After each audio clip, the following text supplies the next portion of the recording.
To the public, Rob Reiner and Michelle Singer Reiner represented something rare in Hollywood, a marriage that endured, a family that appeared calm, stable, and untouched by scandal. For more than 3 decades, they were held up as proof that love could survive fame, pressure, and time itself. Every red carpet photograph told the same reassuring story. Every interview reinforced the same image. Their smiles looked effortless. Their silence looked mature. And the absence of public conflict was mistaken for peace. But perfect images can lie, and silence does not always mean harmony. Sometimes, silence is not strength at all, but fear that has learned how to stay quiet. Behind the polished surfaces and carefully framed appearances, a different reality was slowly taking shape. Sleepless nights replaced easy conversations. Worries were swallowed instead of spoken. Tension accumulated quietly, without arguments loud enough for anyone outside to hear. What seemed solid from the outside was, in truth, bending under a weight that no one else could see. This is not a story about betrayal, ambition, or money. It is a story about love, and what happens when love refuses to let go, even when holding on begins to cause damage. It is the story of a father who believed that protecting his child meant absorbing every consequence himself, and of a mother who believed that truth, no matter how painful, was the only way to prevent something worse. They were not fighting each other. They were fighting for the same family, but in 2 fundamentally different ways. When Rob Reiner finally sat down for what would become his last interview, he did not speak like a filmmaker or a public figure reflecting on a celebrated career. He spoke like a man worn down by years of quiet strain, carrying regrets he could no longer keep contained. What followed was not a promotion, nor a celebration of legacy, but a restrained confession that revealed how a family can begin to collapse without shouting, without explosions, and without anyone noticing in time. Because families do not fall apart in a single moment. They fall apart slowly, in the silences we choose again and again, until one day there is nothing left to hold together. For years, the marriage of Rob Reiner and Michelle Singer Reiner was spoken about as if it were an exception to Hollywood's usual rules. In an industry known for short-lived relationships and public collapses, they were seen as steady, grounded, almost immune to the chaos around them. 36 years together became more than a statistic. It became a symbol. A reassurance that some things could still last if you tried hard enough and loved deeply enough. From the outside, everything seemed aligned. Their appearances were calm, never performative. Their interviews carried warmth without excess. There were no public feuds, no whispered scandals trailing behind them, no tabloid headlines suggesting cracks beneath the surface. Their home was presented as a sanctuary, their partnership as equal, thoughtful, and mature. To many, they looked like proof that success did not have to come at the cost of family, and that privacy, when carefully protected, could keep love intact. That image mattered, not only to the public, but to them as well. Silence became part of the architecture of that perfection. Problems were not denied, they were simply not shared. Struggles were kept inside the walls of the family, where they could be managed quietly, without outside judgment. To the world, this restraint looked like strength. It looked like discipline. It looked like wisdom earned over time. But perfection is rarely something that exists on its own. It is something that must be maintained, adjusted, protected. And over the years, that protection began to demand more and more silence. What was meant to preserve peace slowly became a habit of avoidance. What was meant to shield the family from harm began to blur the line between privacy and denial. And while nothing appeared broken, the weight of keeping everything intact was quietly growing heavier. When Rob Reiner spoke about their home, he did not describe it the way magazines did. To the public, that house had long been treated as a symbol of success, bright, expansive, carefully photographed, a place that seemed to embody stability and achievement. But Rob said that behind those glowing walls, something far heavier had been living for years. A silence so dense it became unbearable. There were long stretches where words disappeared entirely, where conversations did not end in arguments because they never began at all. Love did not vanish in that space. It simply settled, growing quieter, heavier, until presence itself slowly turned into absence. He admitted that the silence did not arrive all at once. It accumulated. It filled rooms without making a sound. At first, it felt manageable, even mature, like the kind of restraint people associate with lasting relationships. But over time, that restraint hardened into distance. Moments passed without connection. Days passed without honesty. And the house that once felt alive began to feel hollow, not because anyone had left, but because no one was truly reaching each other anymore. "I used to think silence meant peace," Rob said. "Later, I realized silence can also mean abandonment." The words landed with a weight that froze the room. No one shifted in their seat. No one spoke. It was the kind of truth that does not invite response, only recognition.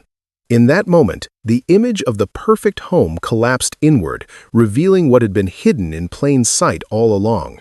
Rob did not place the blame on fate or circumstance. He placed it on himself. He admitted that somewhere along the way, he had lost himself while chasing perfection, directing, writing, working without pause, moving from one project to the next as if momentum alone could hold everything together. While he stayed in motion, Michelle Singer Reiner slowly retreated inward, finding her own quiet spaces, her own forms of peace. Piece by piece, distance replaced closeness, not through conflict, but through exhaustion. He spoke about how easy it was to confuse productivity with purpose and silence with stability. The more he worked, the less he noticed what was slipping away. The more he believed he was providing, the less present he became. What looked like dedication from the outside was, in truth, avoidance. Avoidance of difficult conversations. Avoidance of confronting what was changing inside the family. Avoidance of the fear that acknowledging the problem might mean admitting he did not know how to fix it. By the time he realized how far he had drifted, the gap was no longer something that could be closed with effort alone. Perfection had become a shield, and work had become a refuge. In trying to keep everything intact, he had slowly disappeared from himself.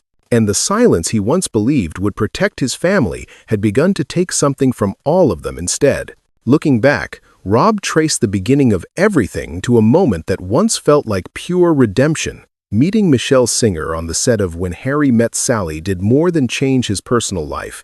It reshaped the story he was telling on screen. At the time, Rob was still carrying the weight of his divorce from Penny Marshall, and the film's original ending reflected that emotional state. It was darker, unresolved, honest in its heartbreak. Love, in that version, did not quite win. Then Michelle walked onto the set, visiting her friend Barry Sonnenfeld, and something shifted instantly. Rob remembered Barry joking that day, half laughing, half certain. "You're not going to marry Michelle Pfeiffer, you're going to marry my friend Michelle Singer." At the time, it sounded absurd. In hindsight, it felt prophetic. Before Michelle, Rob admitted he had felt successful but incomplete, accomplished yet hollow. Meeting her gave shape to something he had been missing but could never name. That feeling did not stay confined to his personal life. It bled directly into his work. Rob rewrote the ending of When Harry Met Sally, transforming a story of separation into one of reunion, allowing Harry and Sally to find each other again on New Year's Eve. Heartbreak was replaced with hope. Loneliness gave way to connection. Art became the place where truth could be corrected, where endings could be rewritten, where love was allowed to win. Only months later, Rob and Michelle were married in Hawaii, in a small, spontaneous ceremony with just two strangers as witnesses. It was quiet, unplanned, intimate, a beginning that felt untouched by pressure or expectation. For years, that origin story carried enormous meaning for Rob. It was proof that love could arrive suddenly and still last, that broken things could be fixed, that the right ending was always possible if you believed in it deeply enough. And that is where the irony begins. Because the man who rewrote an ending to save two fictional characters would later struggle to face the truth unfolding inside his own home. The storyteller who believed in second chances found himself unable to confront the moment when love alone was no longer enough. In his films, honesty brought resolution. In his life, honesty felt too dangerous to risk. Art had given him the courage to change a story on screen, but reality demanded a kind of courage he did not yet know how to summon. For Michelle Singer Reiner, Silence had never been neutral. Long before she became part of a celebrated Hollywood marriage, she had learned that unspoken truths carry their own dangers. Raised in a family shaped by survival and memory, she understood that avoiding difficult conversations does not prevent damage, it only delays it. Where others might see quiet as restraint or maturity, Michelle saw warning signs. To her, truth was not optional, it was a responsibility. Within their marriage, this difference quietly defined their roles. Michelle was the one who organized, who set structure, who believed that love needed boundaries in order to survive. Rob was the soft place to land, the one who soothed, who absorbed, who tried to protect everyone from pain by carrying it himself. For a long time, that balance worked. It created stability. It allowed their family to function even as pressures grew around them. But balance only holds when both sides are willing to look at the same reality. As years passed, Michelle began to feel the weight of what was not being addressed. She sensed the distance growing, the silence thickening, the family slowly reorganizing itself around avoidance rather than honesty. She did not want conflict, but she wanted clarity. She did not want punishment, but she wanted accountability. To her, facing the truth early was not cruelty, it was an act of care. Waiting, hoping, and staying quiet felt far more dangerous. This difference did not come from a lack of love. It came from two competing ideas of what love required. For Michelle, love meant drawing lines before everything blurred beyond repair. For Rob, love meant holding on no matter the cost. And as the space between those two beliefs widened, so did the gap between them. What once felt like complementary strengths slowly became opposing forces, each convinced they were protecting the same family, even as they moved further apart. For a long time, the family appeared to function exactly as it should. Roles were clear, routines were established. The house moved according to a rhythm that felt dependable, almost reassuring. Rob was the gentle presence, the one who softened edges and made space for comfort. Michelle provided structure, order, and direction, keeping the household grounded even when life outside grew chaotic. Together, they created something that looked balanced, thoughtful, and resilient. To anyone watching from the outside, this was what a healthy family looked like. There were responsibilities, but also warmth, discipline, but also affection. No dramatic explosions, no public fractures. If anything felt difficult, it was handled quietly, behind closed doors, with the belief that love and patience would eventually smooth everything out. The absence of visible conflict became evidence that they were doing something right. Even within the family, that sense of stability felt real. Children grew up surrounded by comfort and security. Problems, when they appeared, were addressed gently, without panic, without urgency. There was always time. Time to wait. Time to hope. Time to believe that things would correct themselves naturally. That belief became part of the family's emotional structure, reinforcing the idea that intervention was rarely necessary as long as everyone remained close. But stability built on avoidance carries its own risks. What was mistaken for calm was, in reality, a careful balancing act that depended on not asking certain questions too loudly. Boundaries were softened to keep peace. Warnings were reframed as phases. Small concerns were dismissed as temporary. The family continued to move forward, appearing intact, even as unresolved issues quietly embedded themselves deeper into daily life. At this stage, nothing felt urgent enough to confront. Nothing seemed broken enough to demand action, and that was precisely what made the moment so dangerous. Because when a family convinces itself that everything is fine, it often stops looking closely enough to see what is beginning to change. The change did not arrive loudly. There was no single incident, no dramatic moment that demanded immediate attention. It came quietly, in details easy to explain away. Coming home later than usual, a tone that felt slightly distant, eyes that no longer met his the same way. Rob noticed these things, but each time he did, he reached for the most comfortable explanation. Teenagers go through phases. Young adults pull away. This was normal, he told himself. Worry felt premature. Panic felt unnecessary. Then there were the small requests for money. At first, They blended seamlessly into everyday life. Gas money, a night out, something minor, something temporary, nothing that suggested danger, nothing that couldn't be fixed with a little generosity and trust. Rob believed that support was a form of stability, that being available was the same as being present. Saying yes felt safer than asking questions that might fracture the fragile calm they were still holding on to.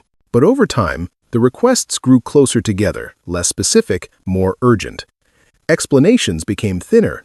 Answers arrived later, if they arrived at all. Late at night, Rob and Michelle whispered in their bedroom, careful not to let their voices carry. Michelle began to express concern, suggesting that maybe helping was no longer helping at all. Rob listened, but his fear spoke louder. He could still see the child his son had been. He believed that withdrawing support would mean losing him entirely. Denial settled in quietly, not as ignorance, but as protection. Rob was not blind to what was happening. He simply could not bring himself to face what acknowledging it might require. Love blurred into enabling. Hope replaced boundaries, and with every unanswered question pushed aside, the space for something darker began to grow. The moment everything truly began to unravel did not happen in public.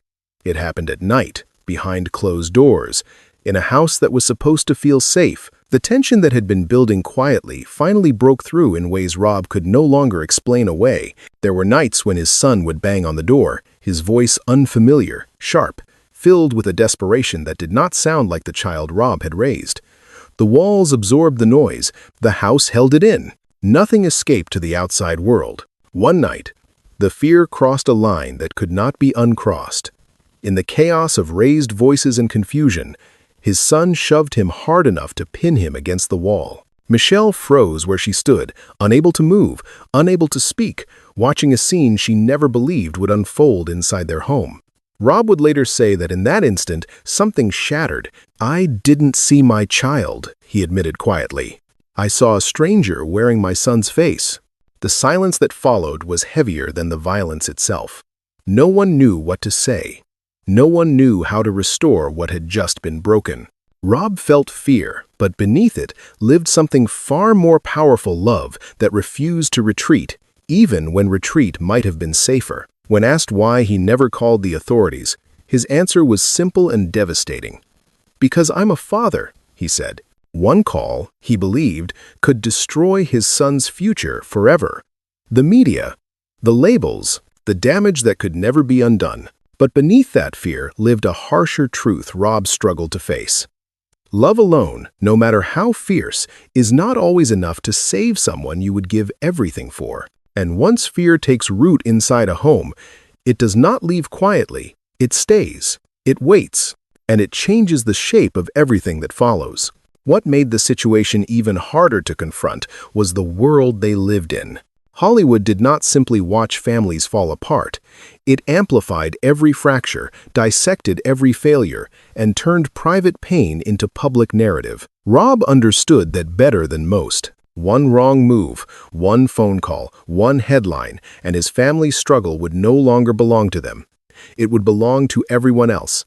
Fear of that exposure settled heavily on every decision that followed. Privilege, he realized too late, does not always protect. Sometimes it paralyzes. The very status that offered comfort and resources also made action feel dangerous. Calling for help did not feel like help. It felt like surrendering control to a machine that would never let go. Labels would stick. Stories would spread. His son would be reduced to a headline before anyone asked what had gone wrong inside the house. In trying to shield his family from that outcome, Rob hesitated when clarity was most needed. Silence, once again, seemed safer than intervention. Not because the danger wasn't real, but because the consequences of acknowledging it felt irreversible. Hollywood's bright lights cast long shadows, and those shadows reached deep into their home. Every choice was weighed against how it might look, how it might sound, how it might live forever online. The cost of being wrong felt catastrophic. The cost of waiting felt manageable. At least, it did at the time. But fear has a way of narrowing vision. When reputation becomes a factor in moments that demand urgency, action slows. Boundaries blur. Responsibility is deferred. The cage is not built of bars, but of expectations and exposure. And inside that golden enclosure, a family can lose its ability to act decisively, even as the ground beneath it continues to shift. The conflict did not explode. It crept in quietly, late at night, when the house finally fell silent, and there was nowhere left to hide from the truth. Michelle Singer Reiner was the first to say what had been circling them for months. They could not keep living like this. Love alone was no longer enough. Something had to change, even if that change came with consequences they feared. When Michelle reached for the phone, her hands were shaking not from anger, but from exhaustion. She was not trying to punish her child. She was trying to stop the slow collapse of everything around them. Calling the police, in her mind, was not an act of betrayal. It was an act of responsibility.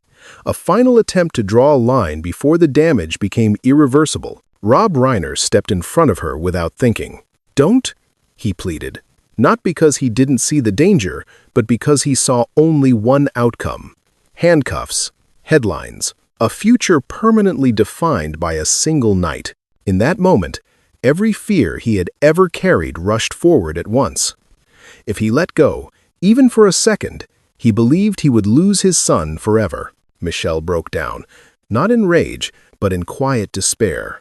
"You're choosing him," she said, her voice barely holding together, "and you're leaving me behind." The words hung between them, heavy and undeniable. Rob had no defense. He loved her. He loved his child, and he did not know how to save one without sacrificing the other. The room filled with silence again, but this time it was no longer protective. It was dividing them. That night, divorce was spoken out loud for the first time. Suitcases were pulled from closets, then pushed back in. Nothing was resolved. Nothing was finished, but something fundamental shifted. The line had been drawn. Michelle stood on the side of accountability. Rob remained on the side of protection. Both believed they were acting out of love, and that was what made the choice unbearable. After that night, nothing returned to normal. Even though everything appeared the same, the house still stood. The schedule still held. Meals were still prepared and placed carefully on the table. But something invisible had shifted, and it followed them into the quiet routines of everyday life. Nowhere was that change more palpable than at the dinner table. They would sit together in the same room, under the same lights, surrounded by the familiar comforts they had built over decades. Plates clinked softly, chairs scraped the floor. Someone reached for salt, then thought better of it. No one spoke, not because there was nothing to say, but because every possible sentence felt dangerous. Any word could open a door they no longer trusted themselves to walk through. Rob would look at his children and feel a tightening in his chest. He wondered whether they wanted their own lives, whether comfort had slowly replaced purpose, whether protection had quietly become a barrier instead of a gift. Across the table, Michelle watched in silence, her expression calm but distant, as if she were already standing slightly outside the moment, measuring what remained and what had already been lost. The quiet was not peaceful. It was heavy. It pressed down on everyone equally, demanding attention while offering no relief. This was not the silence of rest. It was the silence of things left unresolved, of choices postponed too long. Each dinner ended the same way it began, with plates cleared and questions left untouched. The family rose from the table intact in form, but fractured in spirit, carrying the weight of everything they no longer knew how to say to one another. It wasn't only the crisis with their son that weighed on the family. The quiet erosion had spread in subtler ways, touching the lives of their other children as well. Rob spoke about it without accusation, but with a steady sadness that never left his voice. He had given them comfort, opportunity, and protection. What he had not always given them was direction. Jake grew up surrounded by security. Too much of it, perhaps. He was intelligent, thoughtful, capable, and yet always just short of taking the next step. There was always a reason to wait, another plan forming, another explanation that sounded reasonable in the moment. Rob told himself his son would find his way eventually. That growing up didn't follow a schedule. That pressure could do more harm than good. Each excuse felt compassionate. Each delay felt temporary, but temporary stretched into years. and years turned into a pattern. Rob began to sense that the safety he provided had slowly become a ceiling rather than a foundation. His love had removed obstacles, but it had also removed urgency. Jake remained close, physically and emotionally, but the independence Rob hoped would arrive never fully did. Romy's situation unfolded differently, but carried its own weight. She was confident, expressive, and used to having her needs met. What began as occasional support slowly became expectation, then dependence. First, it was help, then it was rent, then it was financial arrangements that never truly ended. Rob gave in again and again, unable to draw a clear line between caring and enabling. Michelle did not always argue. Sometimes, the look in her eyes said enough. The house grew quieter, more comfortable, and somehow emptier. Everyone remained close, yet no one was truly moving forward. Rob would sit at the dinner table, watching his children, and feel a question forming that he was afraid to ask out loud. Did keeping them close come at the cost of their independence? In trying so hard not to lose his children, had he slowly kept them from becoming themselves? By the time Rob reached this point in the conversation, his voice had changed. It was quieter now, slower, as if he were choosing each word with care. There was no anger left in it, no defensiveness, only exhaustion. He admitted that somewhere along the way, in trying to hold everyone else together, he had slowly lost himself. He spoke about how every decision had been shaped by fear of loss, fear of losing his children, fear of losing his family, fear of being the one who broke what still looked intact from the outside. In that fear, he chose giving over guiding, pleasing over parenting, silence over confrontation. Each choice felt small in the moment. Each one felt justified, but together, they formed a life he no longer fully recognized. "I thought I had time," Rob Reiner said softly. "Time for things to settle. Time for people to change on their own. Time for love to fix what boundaries could not." What he did not understand then was that time does not wait for clarity. It moves forward whether we act or not, carrying consequences with it. He described regret not as a sudden realization, but as something that crept in quietly. It arrived in the empty moments, in the pauses after conversations that never happened, in the awareness that the role he had played for so long, protector, provider, peacemaker, had come at the cost of his own sense of direction. In saving everyone else from discomfort, he had erased himself piece by piece. "Families," he said, "do not fall apart because of one catastrophic mistake. They fall apart because of thousands of small moments that feel easier to ignore than to face. And by the time those moments add up, the cost is no longer theoretical. It is lived, it is felt, and it is often understood only when it is already too late." Near the end of the interview, the room felt different. The questions slowed. The pauses grew longer. Rob Reiner no longer spoke as someone explaining his past, but as someone trying to understand it while it was still unfolding. There was no performance left, no attempt to shape a narrative. Only a man sitting under studio lights, carrying the full weight of what he had not said when it mattered most. When he spoke about his family, his voice dropped even lower, as if he were no longer addressing the interviewer, but someone else entirely. He talked about love not as a triumph, but as a responsibility that requires courage. Courage to set limits, courage to disappoint, courage to act before fear makes action impossible. He admitted that he had confused patience with protection and hope with delay. The realization did not come with relief, it came with grief. Then, almost without warning, he looked straight into the camera. The moment was brief, but unmistakable. "If you're watching," he said softly, and then paused. It was unclear whether he was speaking to his wife, his children, or himself. Perhaps all three. "I understand now," he continued. "I just understood too late." The studio fell completely silent. No movement, no interruptions, nothing to soften the impact of what had just been said. The interview ended shortly after, without drama or closure. No final message, no reassurance. Just a man sitting with the truth he could no longer escape. At the time, no one in that room realized they had just witnessed a farewell. Not to a career, but to a version of himself that had believed silence could still save everything. When the cameras stopped rolling, the room did not immediately return to life. No one rushed to speak, no one reached for their phone. The air felt suspended, as if everyone understood that something fragile had just been laid bare. Rob Reiner remained seated for a moment, his posture unchanged, his eyes distant, like a man who had finally put something down but wasn't yet sure what it meant to stand without it. As the crew began to reset, Rob turned quietly to the interviewer and asked a question that did not sound rehearsed or rhetorical. It sounded honest.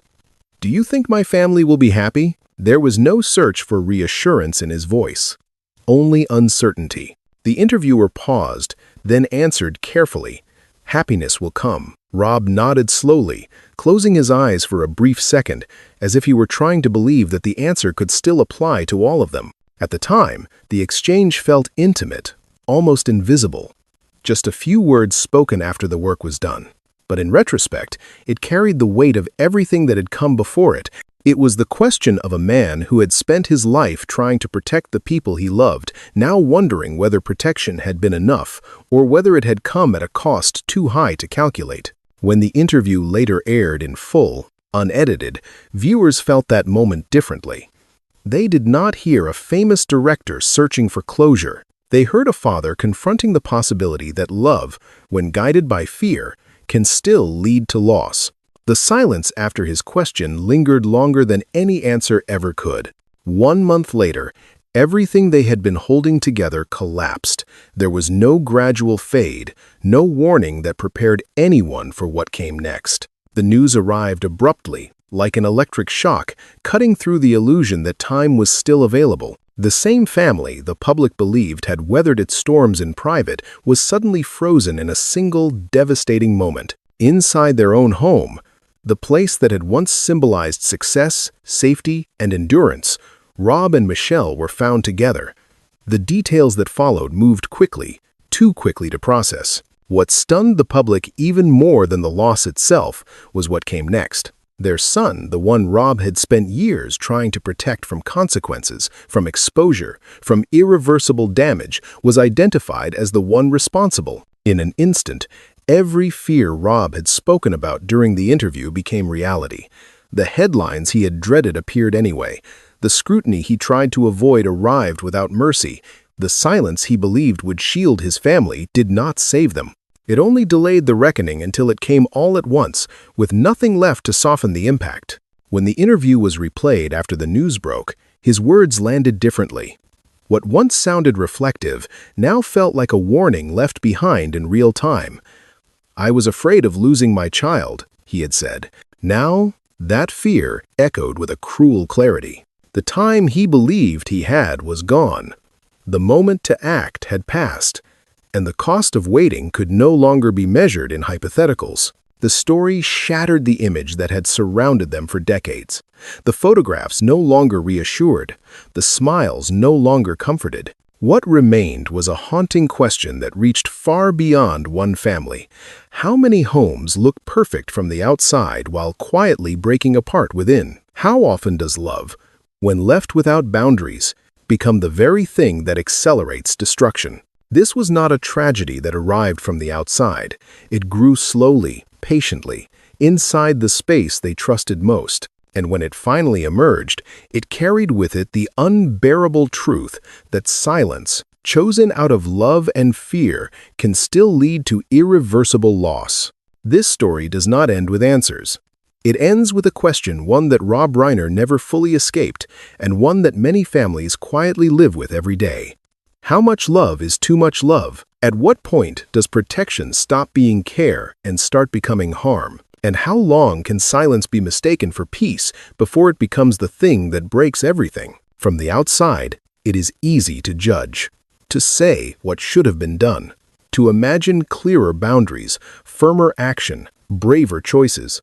But inside a family, fear does not announce itself as fear.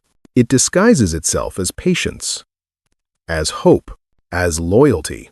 It tells us that waiting is kinder than acting, and that love will eventually fix what action might damage.